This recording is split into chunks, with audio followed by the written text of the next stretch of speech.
Først vil jeg også gi ros til interpellanten for å reise en viktig problemstilling. Utenriks- og forsvarskomiteen har jo i likhet med kommunal- og forvaltningskomiteen ganske nylig kommet hjem fra besøk i Midtøsten, hvor disse problemstillingene også var en stor del av tematikken. Vi hadde også rett i forkant for avreisen et møte med Filippo Grandi, som da også er sjefen i UNRWA. Og det ga jo et inntrykk av mange ting som er underveis, men det ga også et inntrykk av til dels store utfordringer. Norge er jo et viktig bindeledd mellom UNRWA og donorlandet, og det er særlig knyttet til vår posisjon i AHLC. Derfor er også det arbeidet Norge bidrar med viktig. UNRWA har vært i Midtøsten i 62 år, som flere har påpekt, og har jo da omtrent følgende arbeidsfordeling med sine bidrag.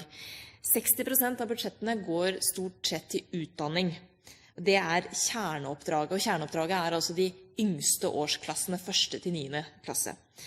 Det er også en del humanitært arbeid. Det er ikke en spesielt stor del av UNRWAs arbeid i dag, men den største andelen av det humanitære arbeidet går til Gaza. Og de driver også, som flere har vært inne på, mikrokredittprosjekter. Det er verdt å merke seg at en tredjedel av UNRWAs virksomhet handler om å ta vare på 2/3 av befolkningen på Gaza. Det er en stor oppgave, og det forteller også noe om viktigheten av å få reformer som bidrar til å gjøre dette arbeidet mer effektivt. Det som også skiller Gaza fra mye av det som ellers skjer i regionen, er jo at økonomien der ikke er en ordentlig økonomi. Den er enten illegal eller i stor grad subsidiert, noe som betyr at det ikke er en reell økonomisk motor som kan håndtere mye av behovet for en stadig økende andel av befolkningen som har disse behovene.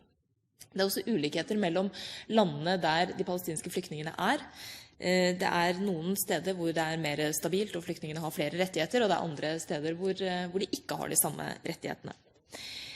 I 2010 så brukte Norge ca. 221 millioner kroner på UNRWA. Det er altså av et budsjett på totalt drøyt 800 millioner til de palestinske områdene.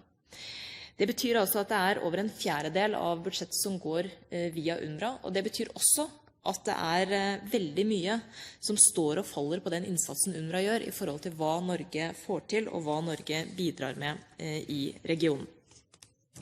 Flere har vært inne på spørsmålet om hvor mange ansatte og hvordan UNRWA for så vidt disponerer sine penger, men jeg tenkte jeg skulle komme litt inn på spørsmålet om reform.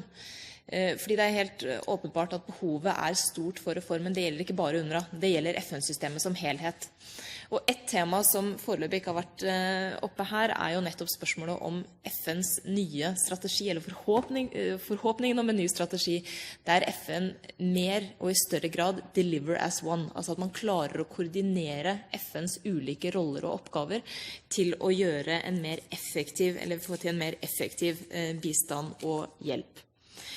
I forbindelse med reformprogrammet så har Norge også vært en pådriver i forhold til særlig et par områder.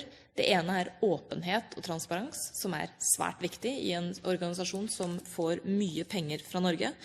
Det er også ansvarlighetsstandarder som skal sørge for at det er enklere å få til en sjekk i etterkant av hva pengene har gått til og prosjektene har gått til. Og ikke minst så har også reformagendaen i stor grad bestått av å få til en bedre koordinering både med landene i regionen, men også med andre FN-organisasjoner som er aktive på området.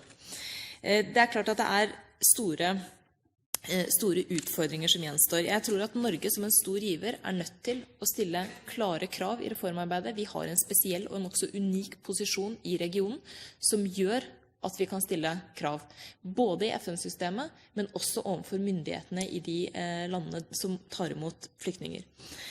Jeg tror heller ikke man skal underslå at dette er en prosess som nå må pågå i hele FN-systemet. Det at det er såpass stort reformbehov gjennom hele FN-systemet viser at Norge som en stor giver også der, som en stor giver av kjernebidrag, kanskje særlig, har en stemme som vi er nødt til å bruke for å få til en bedre løsning for de vi ønsker å hjelpe. Og for øvrig så slutter jeg meg selvsagt til det som tidligere har vært sagt også om gjenbosettingsspørsmålet og behovet for en avtale som kan sikre flyktningene bedre enn det som skjer i dag.